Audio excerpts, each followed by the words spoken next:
Let's get on to the red now, where I think there's no question about it. We're going to start with the second of the latest two states. As I said, we gave Hawaii to the Dems. We're going to give Alaska and its 3 electoral votes to Trump. By the way, remember this. I talked about this in the last episode, just a reminder how important Alaska could be if it ended up in a 269 tie. Okay, then every state in the new Congress, not the old Congress, the new Congress gets 1 vote. So Alaska would get 1 vote. Rhode Island would get 1 vote. California gets 1 vote. So you look at the makeup of the congressional district, and that's how it goes. Well, right now, guess where Alaska's congressional district is? It's a Democrat. So they would vote for Harris. If Nick Begich wins, it would go Republican. We care about Alaska right now because God forbid it ends up in a tie. It's a big deal, right? You get 1 vote for every state in the new Congress. And if we can flip Alaska back, and here's the thing, there was this big issue last time, and you go back and watch the episode I had with Nick Begich if you really care. I won't waste your time here. But they have this stupid ranked choice voting in Alaska. And so what happened last time is there was 1 major Dem, Mary Peltola, and 2 Republicans. Remember, Nick Begich and Sarah Palin. They split the Republicans because the runoff is the top 4. This is getting crazy, I know. And Peltola squeezes in. Well, this time Begich comes back to run. He's running against the incumbent lieutenant governor, who frankly all the establishment supported, but he is a grassroots conservative, beat her out. She dropped out, thank goodness. And it's now basically a one-on-one between him and Peltola. Although there's this crazy Dem that's like in jail that doesn't live in Alaska that they kept on the ballot. So technically there is another Democrat on the ballot, which is good for us. I think Alaska is going to be a pickup. Again, side note, let's just get back to the map for a second. All right, so let's go northwest down. Montana put those 4 into Trump's basket.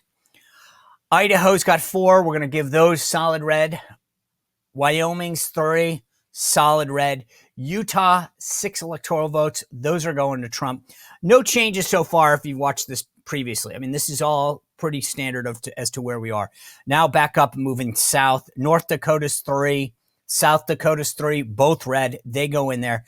Trump, we'll move on to Nebraska right now. We already gave the 2nd congressional district, that's the Omaha area, to Biden. We can play with that later in the program, but I'm just going to be for now. Trump gets the other 4 in Nebraska, okay? The 2 at large, and then the 1st and the 3rd congressional district.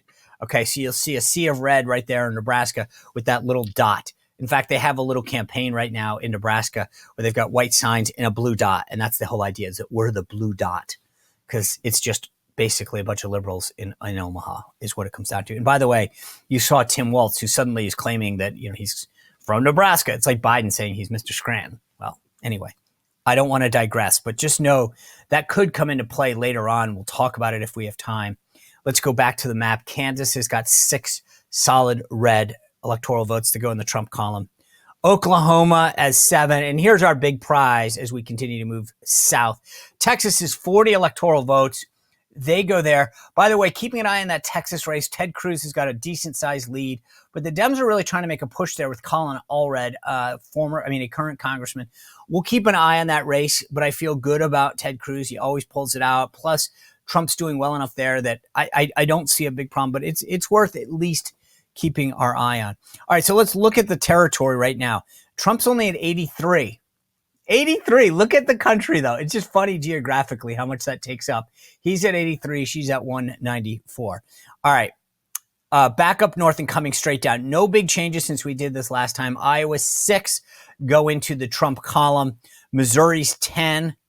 Arkansas's 6 and Louisiana's 8, all into that red Trump column as we continue to move north to south again. Trump is now, let's see.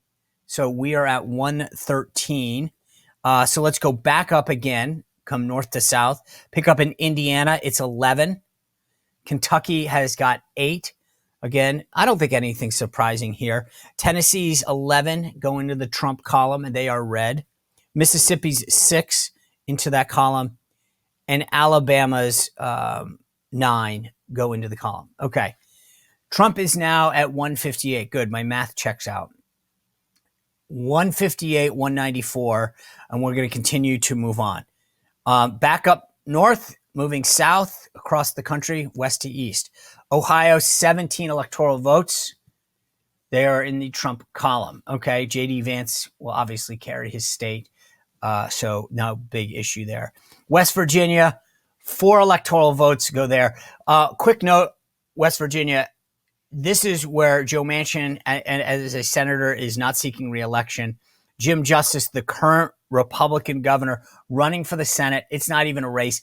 The key thing that's important here is this will be a pickup for Republicans. It's currently a Democrat Manchin.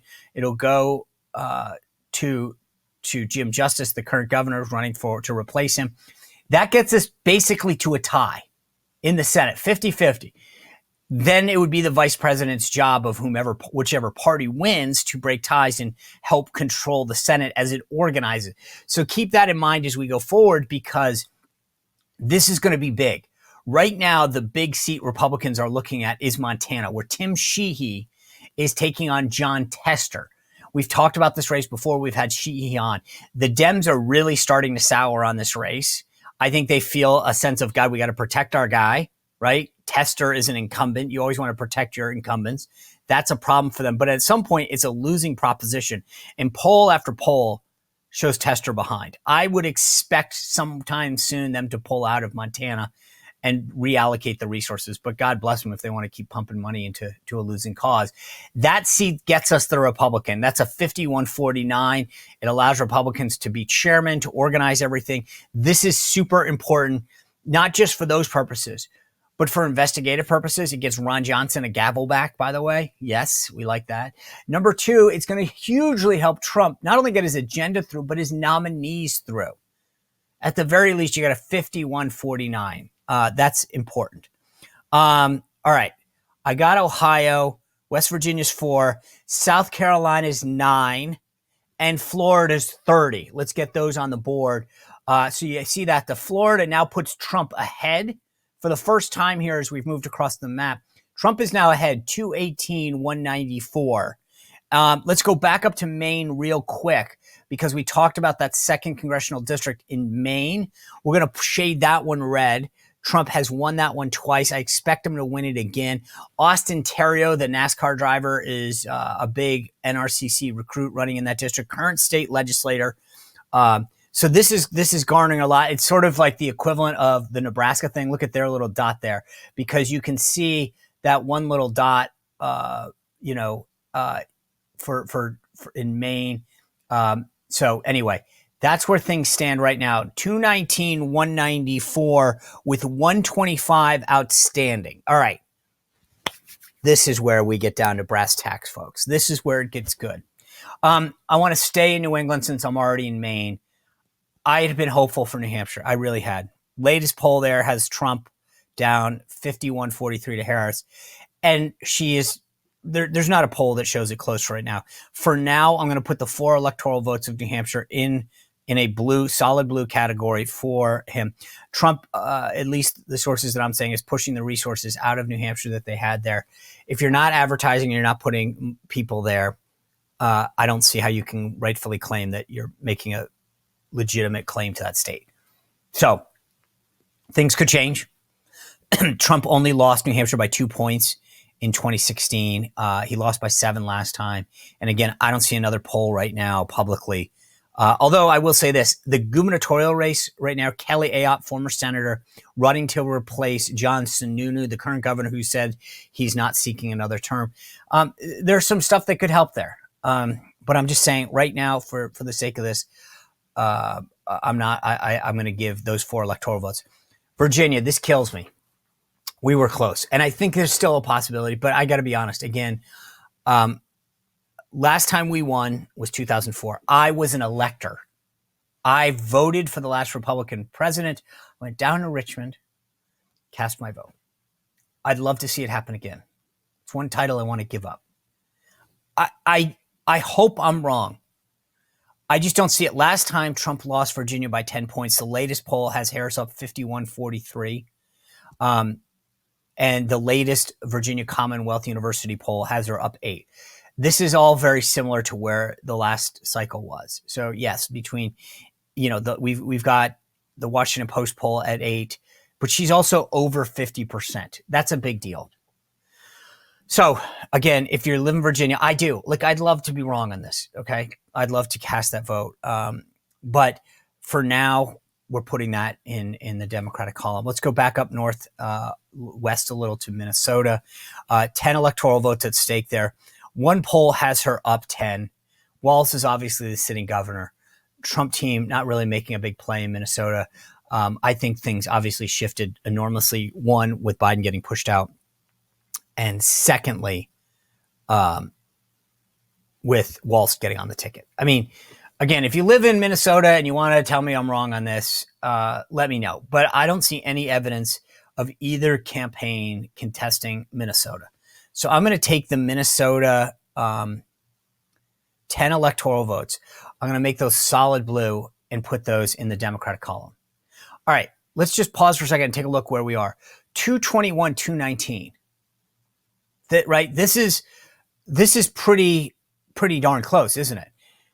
Let me move on to Mexico, New Mexico, rather. Slip of the tongue.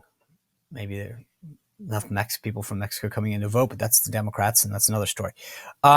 I'm going to keep this one. Last time I said that I didn't see any evidence of Trump making this close. Same thing as Virginia, who haven't won it since 2004, and even then it was razor thin. I'm going to keep this blue for Kamala. With Biden, I think that there was a shot that we could have done that if he had raised more money and made it an effort. I just don't see it right now. That puts Kamala at 226, 219.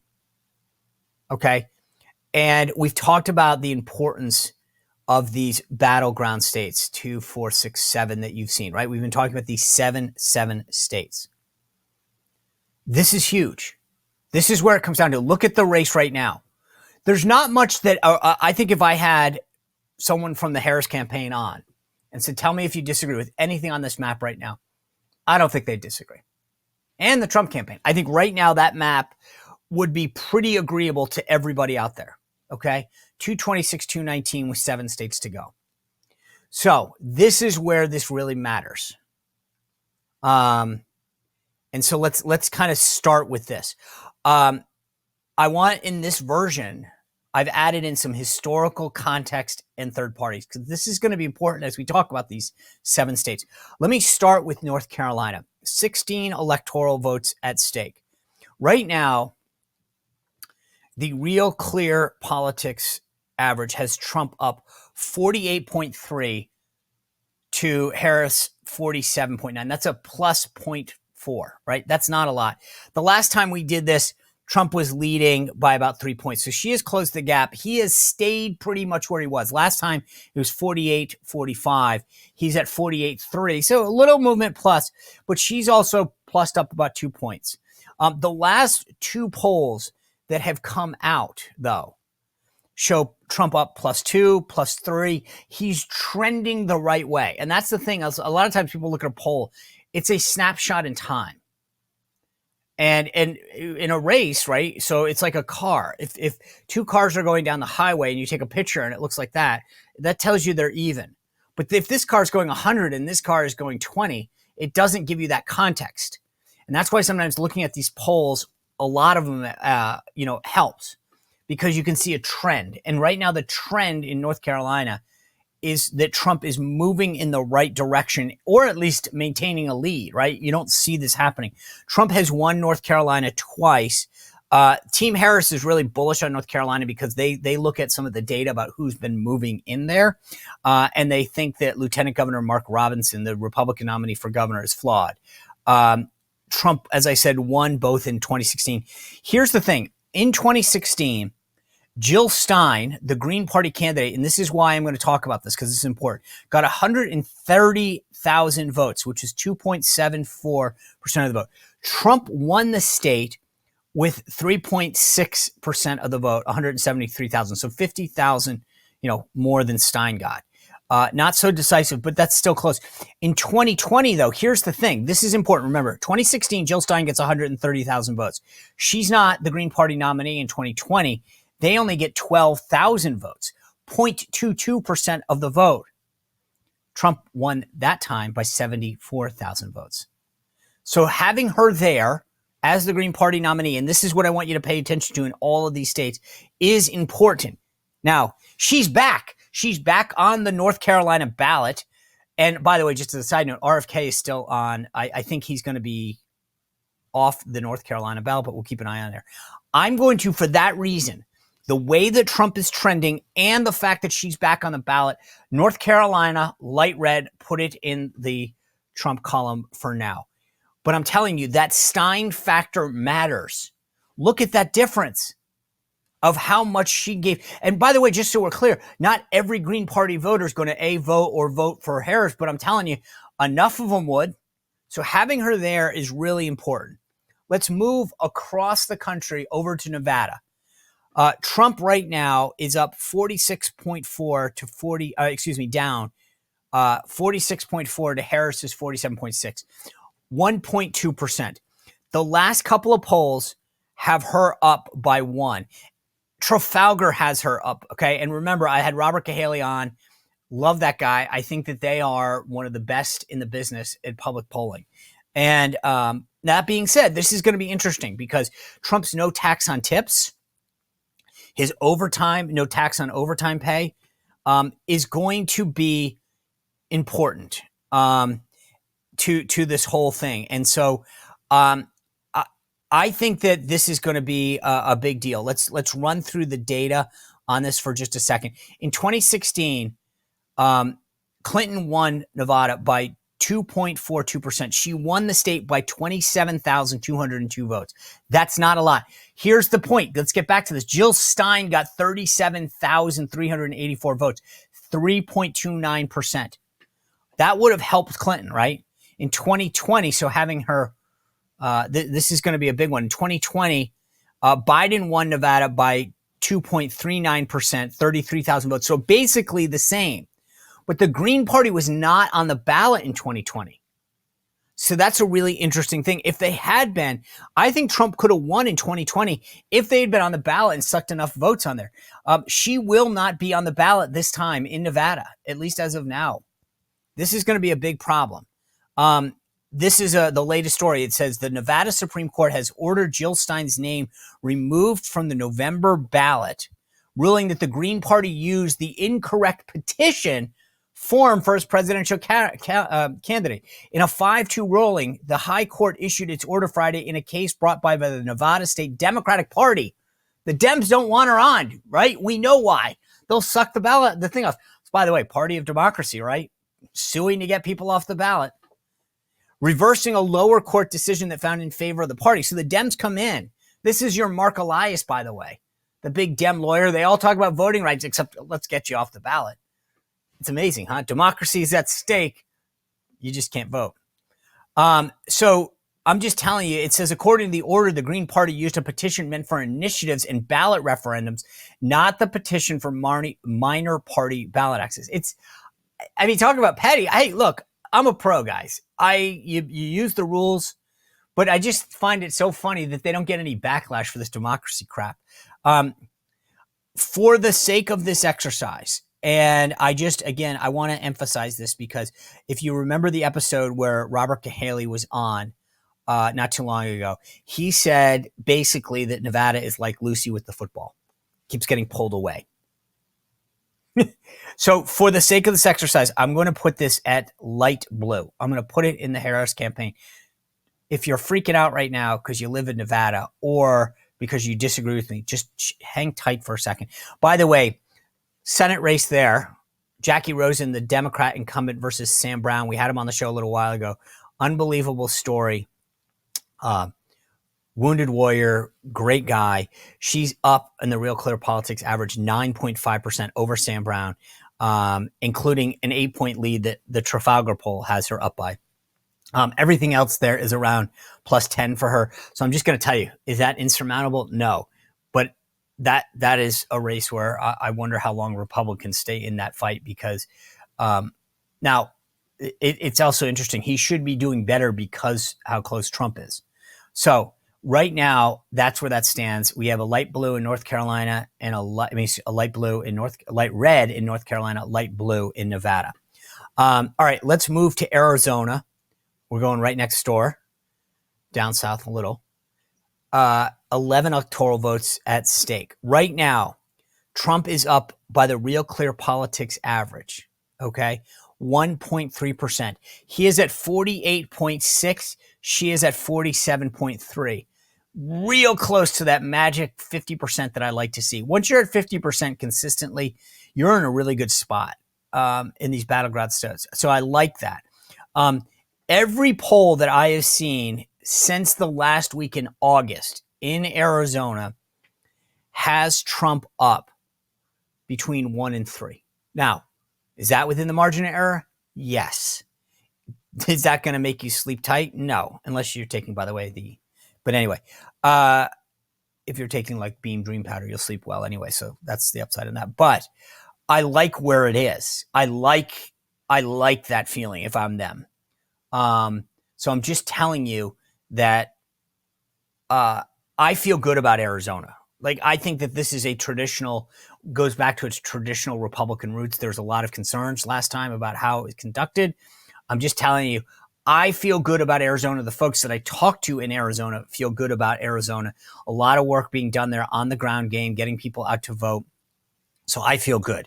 Let's just walk through the vote history. In 2016, Trump won by 91,234 votes. 91,234 votes. That was 3.5% win for Trump. Okay. Jill Stein, the Green Party candidate, got 34,000 votes, 1%, 1.32 to be precise if you're writing this down. Okay. So she got 34,000 votes. Not unbelievably, but Trump still would have won no matter what. So that's good. In 2020, this is in the books as a Biden win. Look at how close this is. 10,457 votes, 0.31. 0.31. This is razor. Hawkins, who was the Green Party candidate last time, only got 1,557 votes. If he had gotten Jill Stein's number, 34,000, Trump would have won Arizona. So I'll get to the good news in a second. That's 0.05% for Hawkins that he took. Obviously, this made a difference. Had she been on the ballot, Trump would have won Arizona hands down. No question about it. She is on the ballot in Arizona. RFK not on the ballot, but Jill Stein is on the ballot in Arizona. She gets it. Like I said, in 2016, she got 34,000 votes. Biden won in the books by 10,400. She gets 15,000 this time that she's pulling away from them. That is so big. It's huge. So this is good news for us. She is on the thing. For that reason, I'm putting Arizona in the light red column for Trump. By the way, Senate update there. Elton Gallego, the Democratic congressman, has a 3.4 RCP, Real Clear Politics average lead over Kerry Lake. He's up 48 to 43.5. That's pretty similar to where it was a month ago when we looked at this race. The good news, that's pretty much within the margin of error. The downside is I can't find a single poll showing her within less than being less than 4 point down. Okay. So that's the downside. She's not showing anything that says, okay, hey, there's 3 polls, but one, I'm down 1 or tied. Like, he is consistently up. And he's just shy of that 50. So we got time to go. I'm not freaking out yet, but I'm just telling you where we stand right now with Arizona. I feel good about that presidentially. I think that the Senate folks are going to definitely keep an eye on that as well. All right, I want to go to Georgia. 16 electoral votes at stake in Georgia. Trump right now, check this out. Real Clear Politics average, Trump 47.6, Harris 47.4, Trump by 0.2. Basically where we were a month ago. Everything that I've seen in the month of September shows Trump with a 1 to 3 point lead in Georgia. This is another one. This is like Arizona. This is their natural home. They're coming back. There were some issues that we'll get to in 2020. I think Georgia comes home. Okay. Let's walk through this. In 2016, Trump beat Hillary 50.77 to 45.6. Okay. Not bad. He's just over 50. I'd like him a little higher than 50, but it's a wide enough margin. Stein got 7,674 votes, 0.19% of the vote. It was actually Libertarian Gary Johnson, who took 3% and about 125,000 votes, that made a difference. Take those votes, add them to Trump, and that's a big win. The Libertarian is actually the factor in Georgia right now, where a bunch of Republicans who clearly, I don't think, like Trump, wanted to park their vote somewhere else. It's kind of like what we've seen with the Green Party in a lot of these states. So keep an eye on that. In 2020, Biden is in the books as winning Georgia by 0.23, 11,779 votes. The Libertarian, by the way, got 62,000 that time, Jorgensen. And the Greens still about 1,000. As of now, neither Stein nor RFK are on the ballot in Georgia. I'm going to keep this light red, okay? I think this goes for Trump. And so right now that puts Trump at 246, her at 232. So, this is a big deal with 3 states to go. The blue wall, as they like to call it. Look at where we are. 262 to Trump, 232 for Harris. Even if we go back, by the way, and I told you I'd do this, go back and talk about Nevada for a second, put it in Trump's column. We won't do it now. But if we did, that get him to 268. He'd still be too short. This is why the blue wall is so critical. She needs to run all 3 just to keep this clear. Any one of those 3 in the blue wall goes to Trump. He wins. Ding, ding, ding. Winner, winner, chicken dinner. She needs to get all 3. This is important. Again, go back. Show someone this map as of right now. They might quibble a little here and there. I know the Dems feel bullish on Georgia and whatever. This is pretty much, I think, agreeable. This is why the blue wall, when they talk about it, is so critical. Well, if you enjoyed this content, make sure to like this video, subscribe, and click the notification bell to get more.